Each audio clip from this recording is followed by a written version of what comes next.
بادشاہ کی پرسرار بیماری۔ کسی ملک میں ایک رحمدل اور عادل بادشاہ حکومت کرتا تھا۔ اس کی رحمدلی اور انصاف پسندی کے چرچے ملک بھر میں عام تھے۔ رعایا بھی اپنے بادشاہ سے بہت خوش تھی۔ ملک میں امن و امان کا دور دورہ تھا۔ لوگ ہنسی خوشی دن گزار رہے تھے۔ ایک دن اچانک بادشاہ کے سر میں درد اٹھا۔ درد اتنا شدید تھا کہ وہ سر پکڑ کر اپنے بستر پر لیٹ گیا۔ شاہی حکیم نے بادشاہ کی نبض دیکھی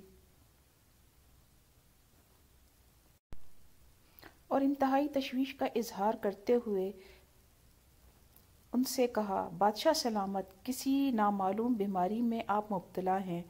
بادشاہ کی پراسرار بیماری کی خبر جنگل میں آگ کی طرح ملک بھر میں پھیل گئی۔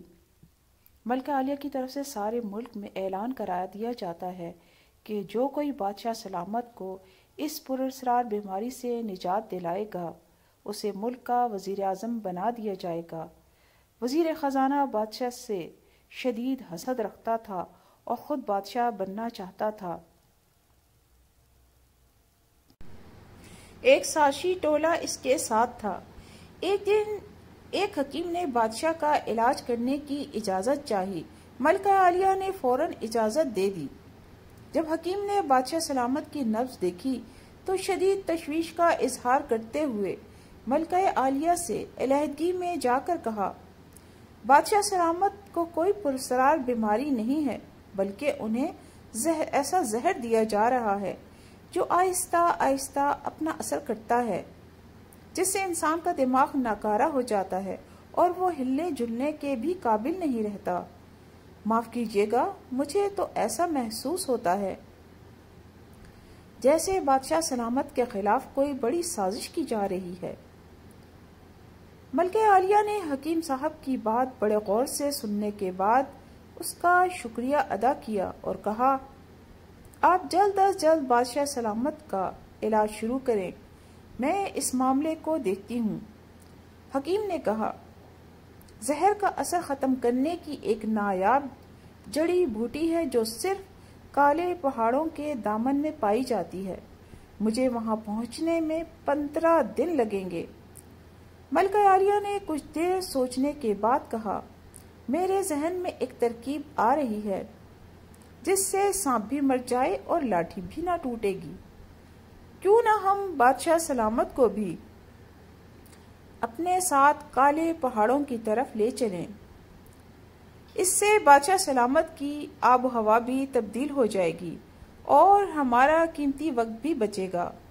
روانگی سے پہلے راستے میں اپنے وفادار سپاہی مورچوں میں بٹھا دیں گے۔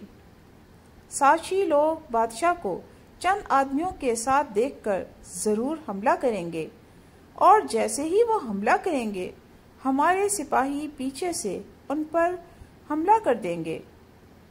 ملکہ عالیہ، آپ کی اسکیم بڑی زبردست ہے، اس سے سازشی لوگ آسانی سے بے نقاب ہو جائیں گے۔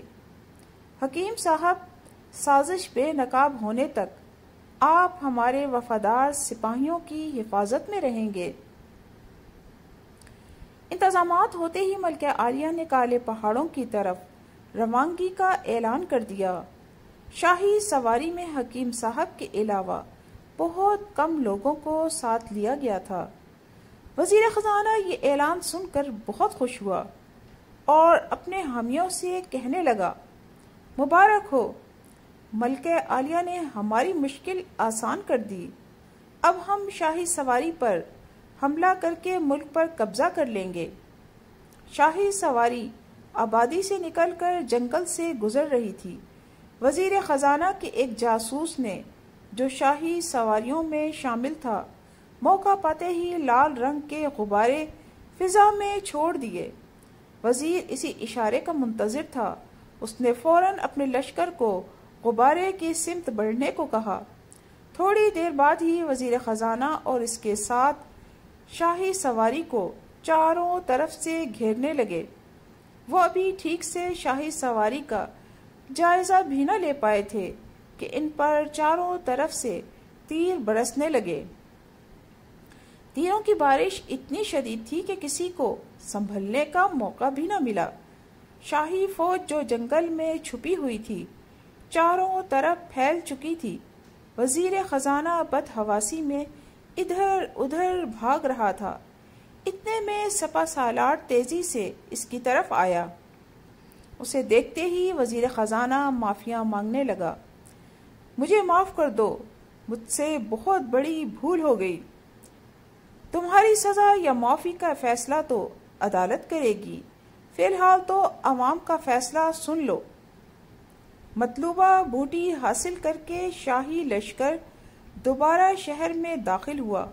عوام نے وزیر خزانہ کو پکڑ کر اس کے منہ پر کالک ملی اور گدھے پر سوار کر کے پورے شہر کا چکر لگوایا تاکہ بغاوت کرنے والے کا عبرتناک انجام پورا ملک دیکھ لے۔ اس طرح حسد کی آگ میں جلنے والا وزیر خزانہ خود اپنے کھودے ہوئے گڑھے میں جا گرا۔